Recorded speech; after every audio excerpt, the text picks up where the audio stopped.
Police reopened the investigation. I have a breakdown of suspects.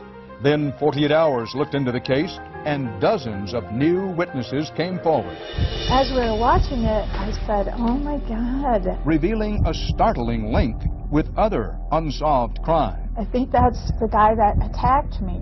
There's more. This is the Euling family. A surprising connection to another murder case.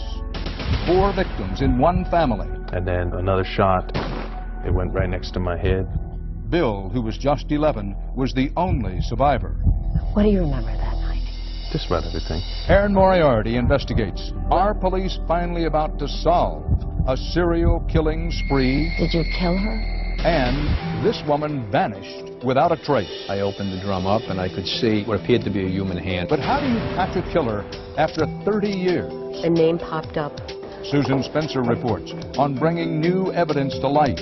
Mr. Elkins, unbelievable. And how this Florida retiree became a wanted man. A 48 Hours mystery. Never forget.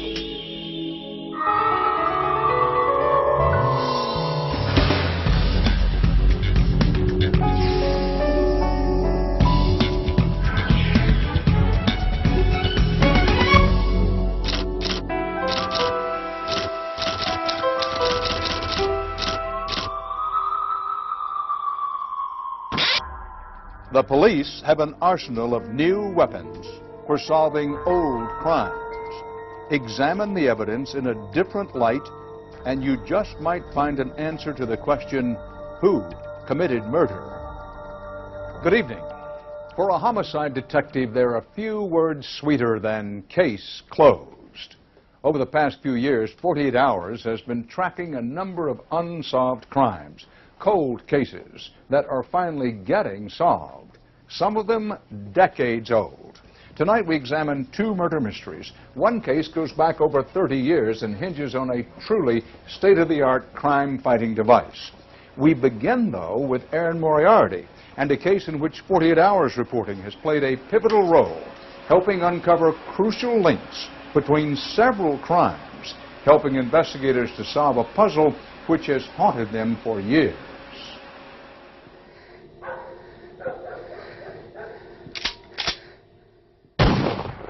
You think, oh my God, you're going to die, you know, and you don't want to die.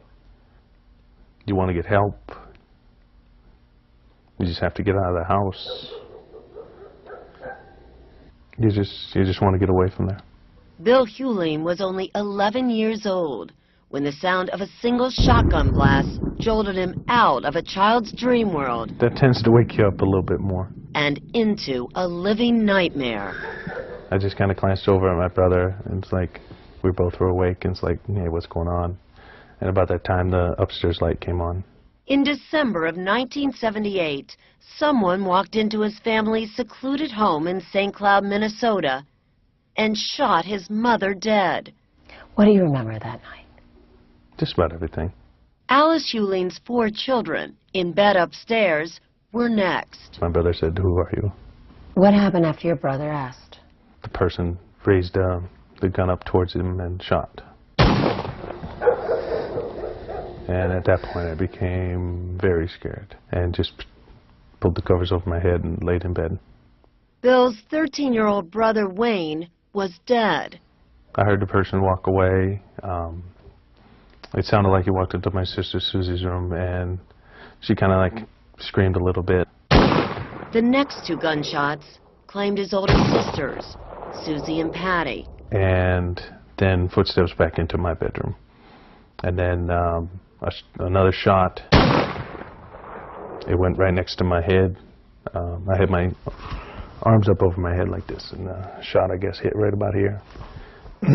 Didn't hit me or anything. And as the person poked me, I think I kind of breathed a little bit or moved. So the killer fired a second time to finish him off, and somehow missed again. And I guess I didn't move that time because then the footsteps started walking away. Do you think he knew you were still alive? No. No. After the killer left, Bill ran almost 2 miles to the neighbors for help. Jim Kostreva was the first officer on the scene. As you go from room to room, and find the bodies of these children laying in their beds, dead, it really affects you emotionally. It's something that you never forget. There were plenty of suspects, but no one was charged with the murders. Bill Hewling, now 32 years old, might have spent the rest of his life haunted by the mystery, if not for a determined band of detectives. This is one of the toughest cases because we literally don't know who did it. It's a whodunit. While investigating another unsolved homicide, detectives stumbled across a link between that case and the Hewling murders. We have a young girl, Marlis Wallenhouse, comes home from school. It was 1996 when detectives reopened the case of 18-year-old Marlis Wallenhouse. 48 Hours was there. The house is unlocked. It's a rural home way out of the way. At that time, there didn't appear to be any link between Marlis's murder and the Hewling family shootings 5 months earlier and 150 miles apart. She was struck then on the back of the head, here. An hour later, her mother comes home and she finds her. It was the most horrible sight you could ever imagine. I knew there was no hope for survival. She's taken to the hospital and she's pronounced dead 2 days later.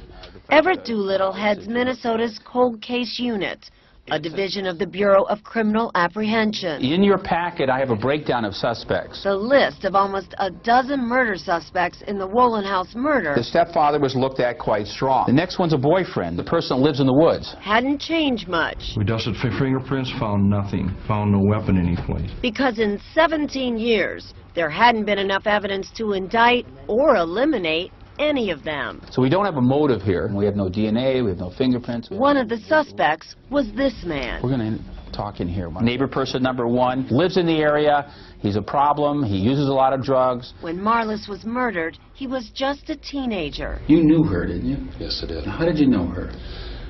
Basically through her brother. That neighbor, Tom Cartoni, had had a serious drug problem. Have you ever had any history of violence? No.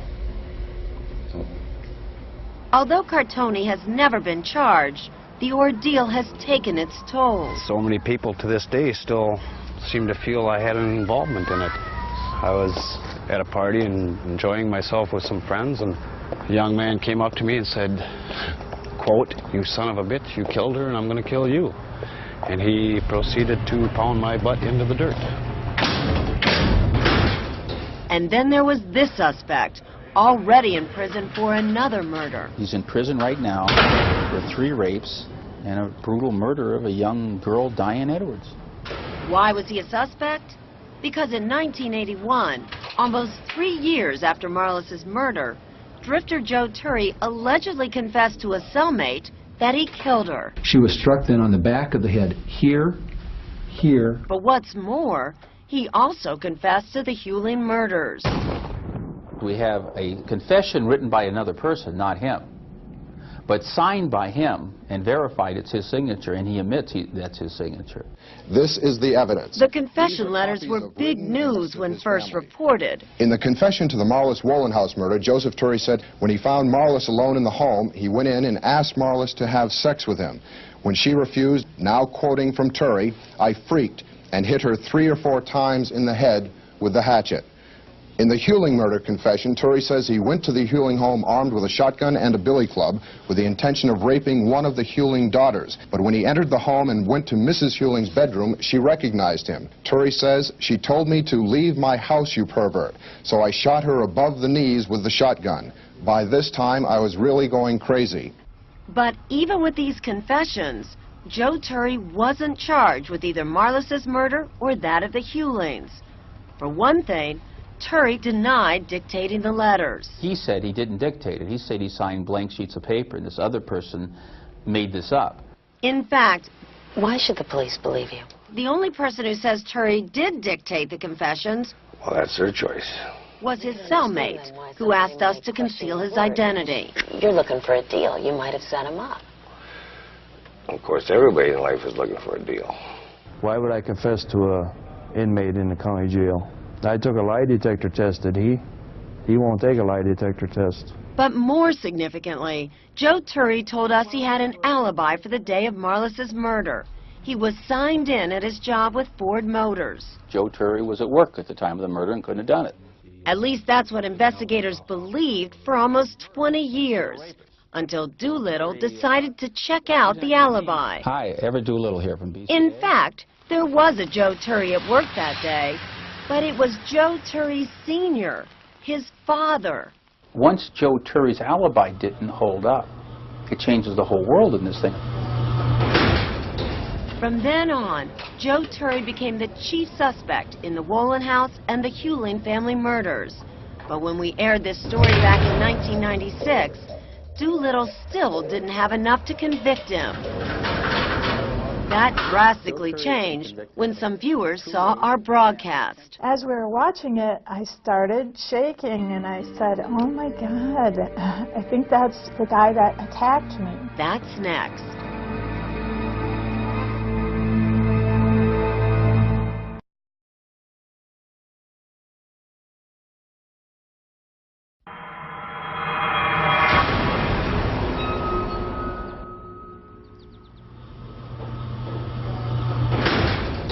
You would write down women's names, you would take down their license plates, Don't and then make me run a killer. But you were a stalker. Is that what you did to Marlis? Nope. Joe Turry denies he's the man who brutally murdered 18-year-old Marlis Wolenhouse in May of 1979. Did you kill her? Nope. Never met her. But in this interview aired on 48 Hours in 1996, Joe Turry has been convicted of 2 rapes, a kidnapping. Turry did admit that he would track down women he wanted to meet through their automobile license tags. Women you didn't know, just saw on the street, just saw in a car. How often would you do that? Once in a while. Also, I had a lot of dates from waitresses out of restaurants. Had dates and had turn downs. But if I got turned down, I didn't go out and kill the waitress. I just never forget a face. I never forget his face. Simply by chance, Levon Ingesether was watching 48 Hours that night. As we were watching it, I started shaking and I said, oh my God, I think that's the guy that attacked me. Levon and dozens of other women recognized Turry as the man who attacked them years earlier. How many women came forward in '96? Oh, we had so many, it was unbelievable. I mean, we had phone calls from even out of state. We spoke with 3 of those women, Levon, Nancy, and Cheryl. You all have Joe Turry in common. Another thing most of these women had in common, they were waitresses.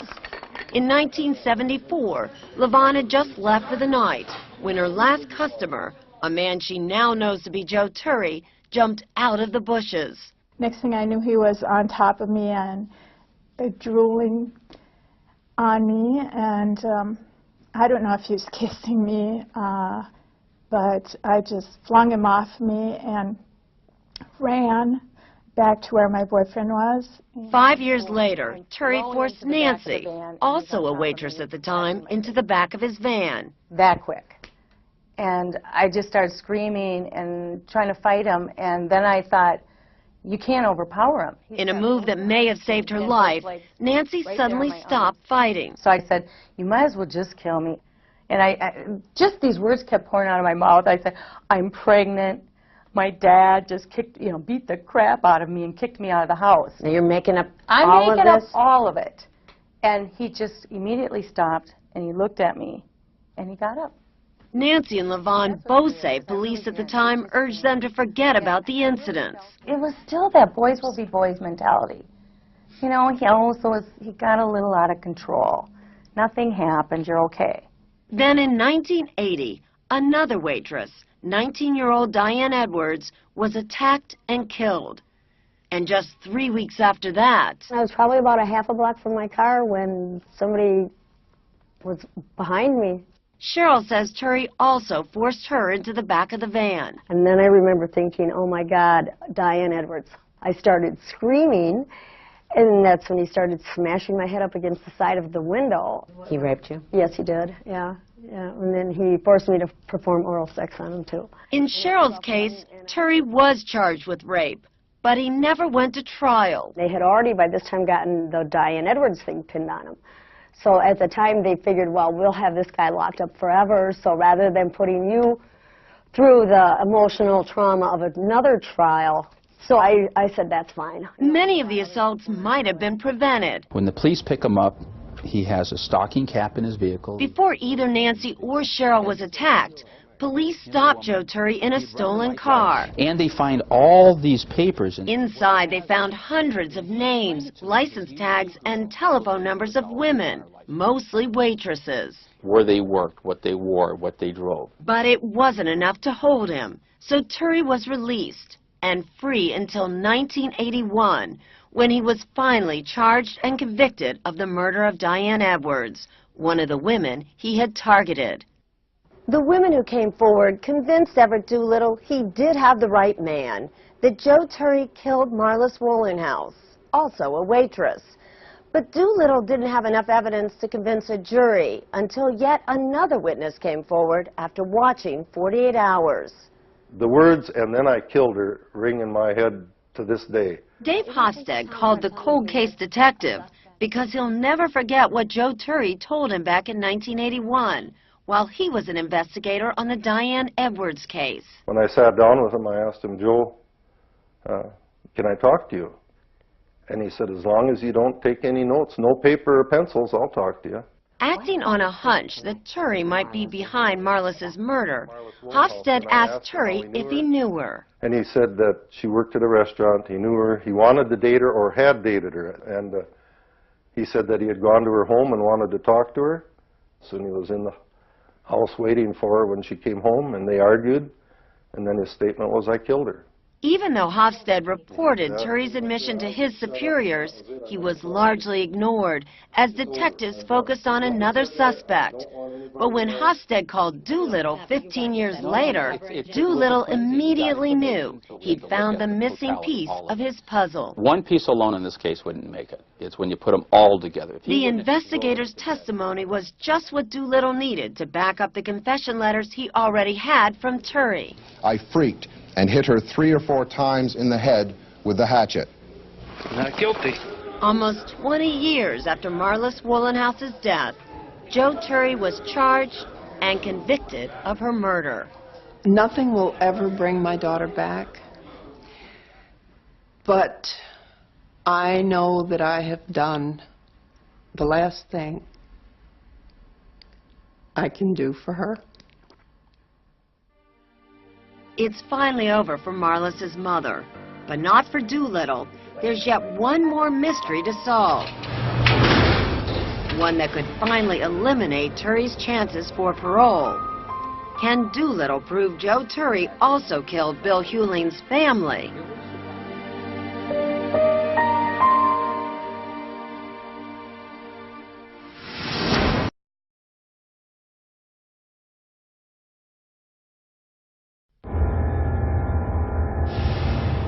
Christmas time. We were all there together, which we were at all the holidays, which was nice. This is the Hewling family that in 1978 were all murdered other than Billy. The murders of Alice Hewling and 3 of her children were shocking, not just for the brutality. Somebody shot her and went through and shot all the kids. And not just because the unknown killer was free to kill again. There's lots of things that would have been done differently today. But because the evidence to catch the Hewling killer may have been there from the beginning, if detectives had only asked the right questions. The cold case unit spends its time studying the errors of others, and we had the time to do it. As we told you, police found women's names and addresses in Joe Turry's car right after the Hewling murders. What else was found in the car? But there was something else that should have worried police even more. Well, they found a ski mask, they found a club.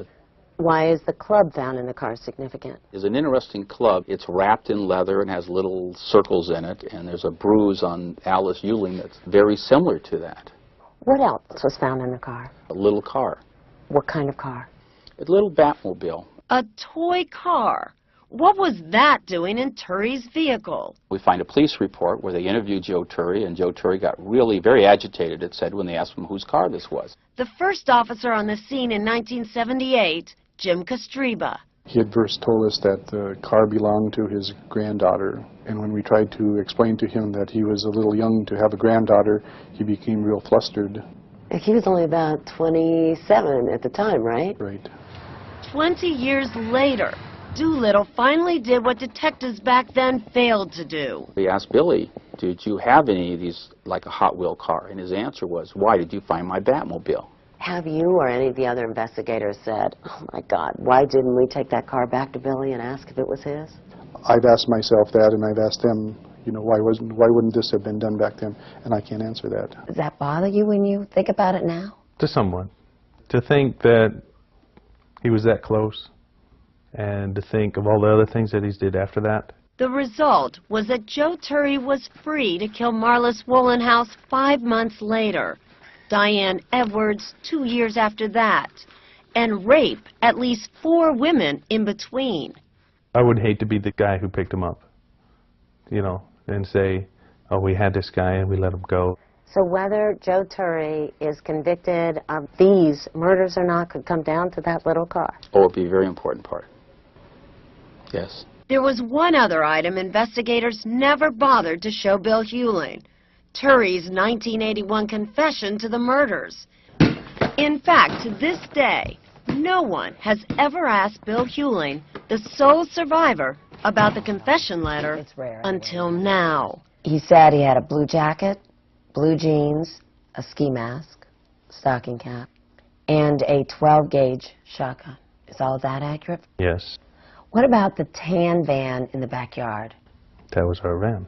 In the confession, it describes your mom's bedroom as being on the main floor between the kitchen and the living room. Was that accurate? Yes.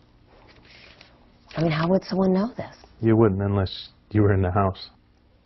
Joe Turry described your mom wearing a white pullover nightgown. Yeah. That was accurate. Yeah. 11-year-old Bill Hewling spent the next few years under the care of psychologists and social workers while living in a foster home. Basically, I think that helped out the most, was talking about it. Today, Joe Turry stands trial for the murder of Bill Hewling's family. I still have the feelings of anger, madness, disappointment that it took so long, but I'm just glad the day has come to put an end to all this, and hopefully we can get the conviction. Almost 22 years later, will Bill Hewling finally get the justice he's looking for? That's next.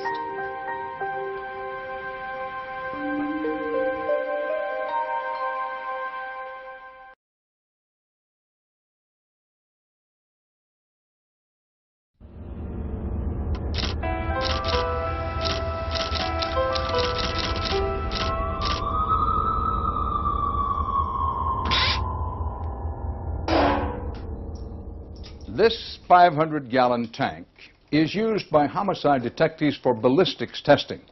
A gun is fired into the tank. There's water inside to keep the bullet relatively undamaged. Then, once the bullet is retrieved, investigators can compare the markings with evidence from a crime scene by using the microscope. It's more than 20 years since 4 members of Bill Hewling's family were shot to death in their St. Cloud, Minnesota home.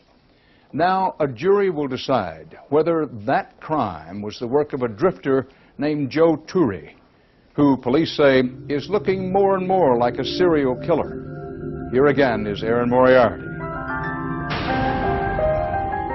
The man who lost his entire family as a child has a new family as an adult, a wife and 2 children.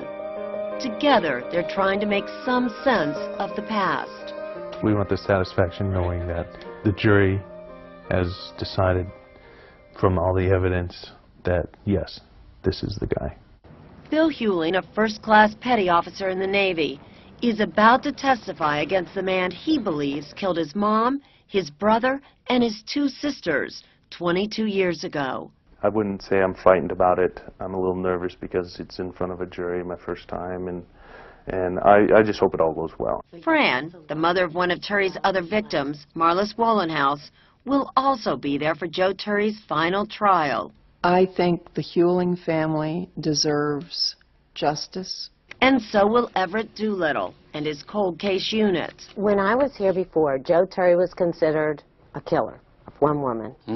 How do you see him now, today? Oh, it's a serial murder. I don't think there's any doubt. But what matters now is what the jurors think. On this day, Bill Hewling has a painful story to tell them. Person shows up in the doorway of the bedroom, raised a gun up towards him and shot. I was trying not to breathe, make the person go away. You think, oh my God, you're going to die, and you don't want to die. After taking the stand twice, it is over. Finally over for Bill Hewling. It was a lot harder than I thought it was going to be. I didn't think it was going to bother me as much as it did. Basically, the hardest thing was just reliving it. And, you know, you're seeing your brother and your sister and your mother dead. Just talking about it slow and detailed like that. It was emotional. Did Joe Turry kill Bill's family? The jury believes he did. He's found guilty and sentenced to 4 consecutive life sentences. And since we first aired this program in March, Bill Hewling has moved on with his life. I chose to go with life, move on with my life, and do the best I can do with what basically God gave me, another chance. Coming up, this woman vanished 30 years ago. I opened the drum up and I could see what appeared to be a human hand. Wait a minute, what is this? Now, an amazing tool is bringing new evidence to light. Mr. Elkins, unbelievable. And turning a retiree into a wanted man. Next.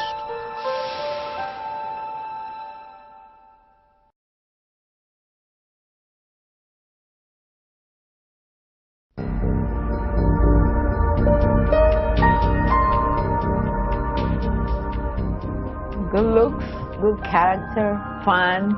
She was fantastic. I loved her very much. Very happy, full of life, full of dreams. She was a beautiful person. Can you imagine 30 years without knowing anything, just waiting and waiting for some news? It is astonishing that somebody could simply vanish for 30 years. People vanish in New York, you know. Indeed, that's just what happened to Raina Morrow Keene, who came to New York with every immigrant's dream. She'd tell my mom, I'm gonna be somebody. I'm gonna be somebody someday. Now, 3 decades later, Raina's life has come full circle. Her sister Dora is taking her home to her native El Salvador. All we want is to bring her body back. And my mother, who is 95 years old, will finally be able to put her daughter to rest. The story starts, innocently enough, here in Jericho, Long Island, with the sale of that house. The new owners wanted some debris removed, especially a large drum found in a crawl space underneath an addition. Over the years, other families who had lived here had noticed it there as well. It weighed a ton. And I said, why? Who cares? Arthur and Judith Eben and 3 other families lived here over the years, but no one ever suspected that the barrel held a horrible secret. We did roll it into the corner, forgot about it. And it was out of sight, out of mind for 12 years. A secret discovered only when curious movers opened the airtight drum a year ago. Homicide Sergeant Edwards. Police were called immediately. I saw that there was a 55-gallon drum on the curb line outside the house. Detective Sergeant Robert Edwards. I opened the drum up and I could see what appeared to be a human hand with a ring on it. Inside was a mummified young woman with long black hair. An autopsy showed she was pregnant and had been bludgeoned to death. You actually have a leopard jacket and a sweater and some sort of top. Detectives Dennis Ryan, a 20-year veteran, and Joan Furtner, tackling her first big forensics case, found an abundance of leads left by an apparently careless killer. If we had to isolate one clue here in terms of the importance to this case, it's that address book, Absolutely. right? Yeah, but I see no writing on here at all. Well, some of the pages actually you can visually see very faintly. But not well enough to actually read. And time had taken its toll not just on the address book. Did you not also find a note of some sort? Yes. That's the piece of paper? Yes. How do you even know what's front? Well, it's just a matter of manipulating it around when we put it under the VSC 2000. That's the Video Spectral Comparator, or VSC 2000, a cutting-edge tool in cracking cold cases. It allows you to see in the infrared, the ultraviolet, and in the visible range. And in that light, once invisible letters magically appear to the naked eye. Detective Fertner got busy. When you first started looking at this address book, though, I mean, did you even know what you were looking for? No.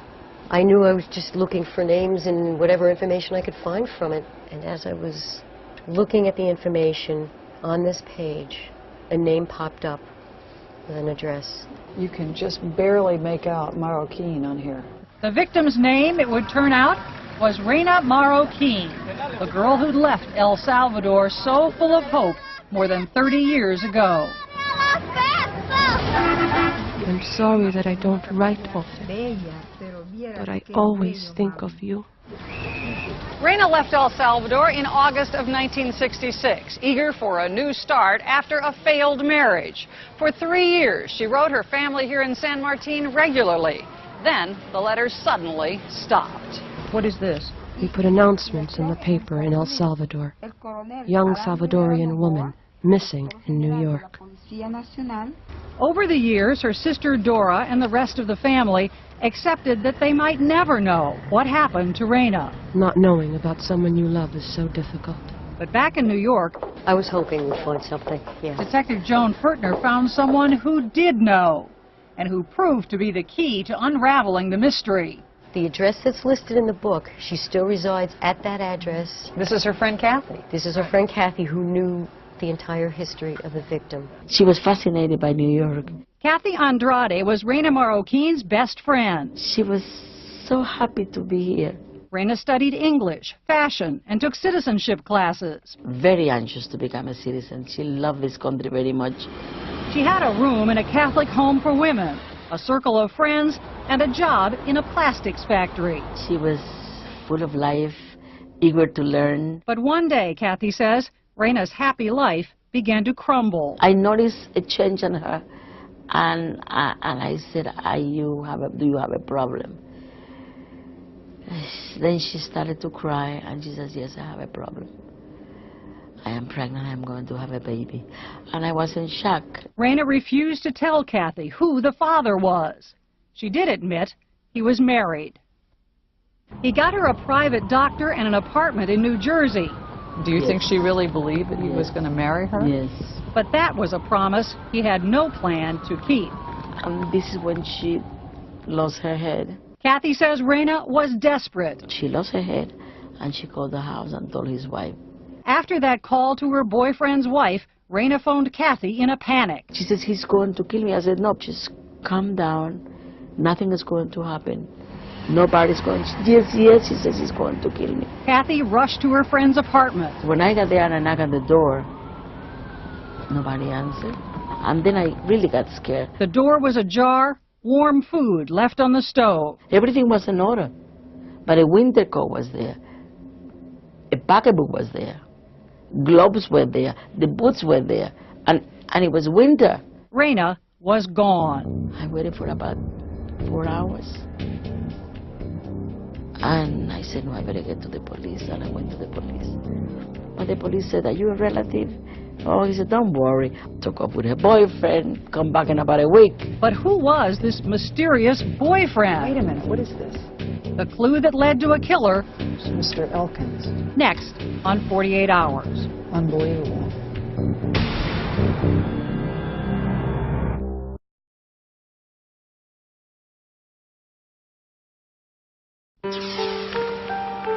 She's in the middle here? Yeah. Is that in Central Park? Maybe. Yeah. When Reina Marroquin suddenly stopped writing home in 1969, her mother in El Salvador feared the worst. It was like a constant feeling in my heart, all the time. I think it'd be a terrible thing for a parent to go all those years and never know what happened to a daughter. An immigrant without nearby relatives, Reina Marroquin had simply fallen through the cracks. Where did you begin? Well, we started to go backwards with the prior owners of the house. With the grisly discovery of her body 30 years later, Detective Robert Edwards looked first at that innocent-looking house on Long Island. We did roll it into the corner, forgot about it. He went as far back as the second owners, the Ebbins. And they said, no, that was there from the time we moved in. It was there since the time we bought the house. So Edwards focused on the man who had sold the house to them. Howard was a very tall, good-looking, distinguished businessman. Then the detective came across a vital piece of evidence, linking that man to Rena. We found out that he worked for a plastics company where they made plastic flowers. Inside the drum, we found the stem of a plastic flower. The trail eventually led police to this retirement community in Boca Raton, Florida, and to one Howard Elkins. In 1969, Elkins had owned both the plastics factory where Rena Marroquin worked and the house where her body later was found. I think he was a little taken back when we rang his doorbell. Elkins, father of 3, lived with his wife, enjoyed sailing, and was known as a pleasant but private person. He came across as a person who was very comfortable with himself, that was very glib. And he denied knowing anything about any drum. He could look you right in the eye and tell you, I don't have any knowledge of this. But although calm at first, Elkins got increasingly nervous as police pressed for details. He wouldn't answer readily. He would just stare at you when you answered him a question. These were hard questions. He finally admitted having had an affair with an employee, but claimed he couldn't remember the specifics. He didn't remember her name. He couldn't give us a physical description at all. Okay, so you went through this just page by page? Yes. Meanwhile, back in New York, this took a lot of time. The evidence against Elkins was mounting, with painstaking forensics paying off with startling clues. Wait a minute, what is this? Okay, we can zoom in there for you. Mr. Elkins. Unbelievable. Elkins couldn't explain why his name was in the address book, but Detective Edwards needed more to positively link his suspect and his victim.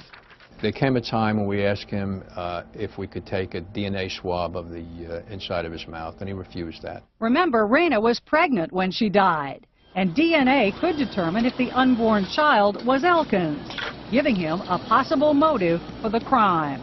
He's a married man, having an affair with a woman that he works with in a factory, and now she's pregnant. Edwards was starting to feel that the 30-year-old murder of Rena Marroquin soon would be a mystery no more. When we left him that day, we made it very evident to him that we were going to go forward with this, that we were going to attempt to get a warrant for his DNA, and I think that he felt that at that time he was going to be had. Then this most bizarre case took its most bizarre turn yet.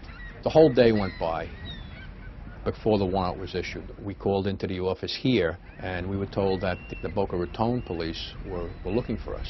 The urgent message from the police: within 24 hours after Detective Edwards left him, Howard Elkins came here to this Walmart, bought a shotgun, went to his neighbor's garage, and shot himself to death. He didn't have a lot of options. If he was arrested, he was a man that was 71 years old. What was he going to do, spend the rest of his life in prison for a crime that had happened 30 years before? You know, I don't know what went through his mind, but obviously it was something that he didn't want to face up to. At Elkins' autopsy, police got his DNA.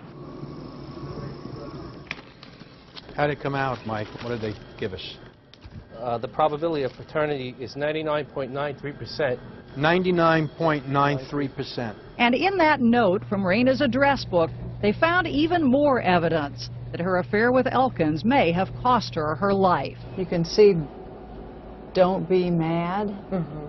I had to...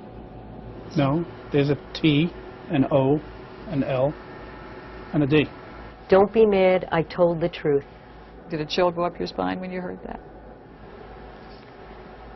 Yeah. We found a motive.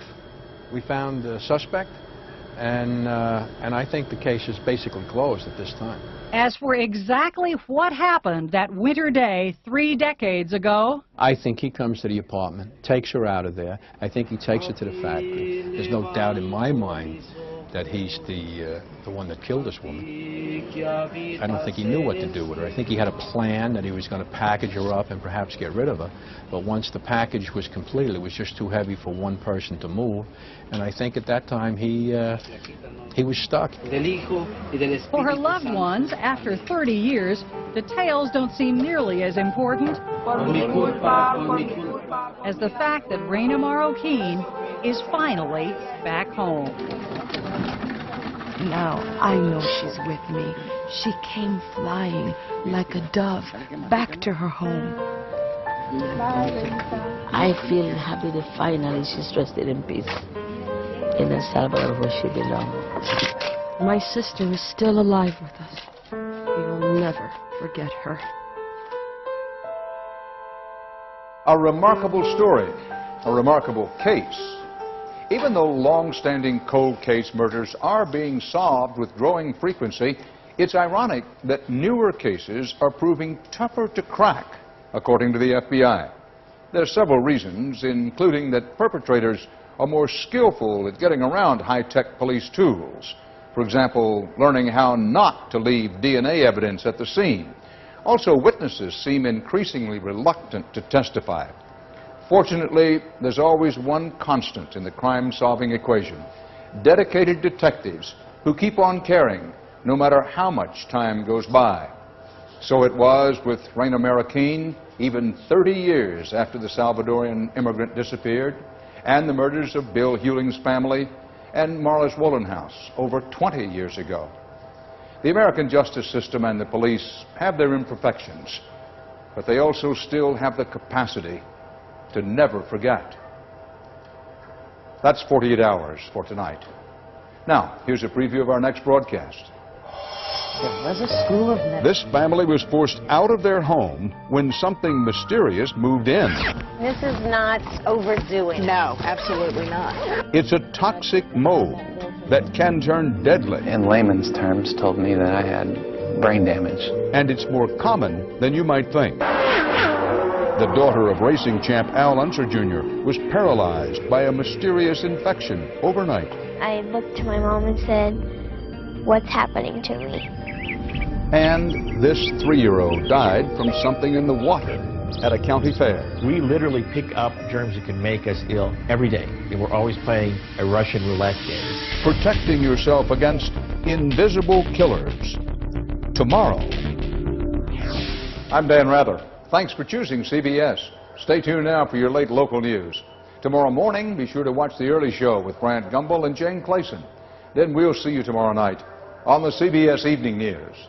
From the Sheriff's Bureau of Criminal Investigation in Bergen County, New Jersey. Good night.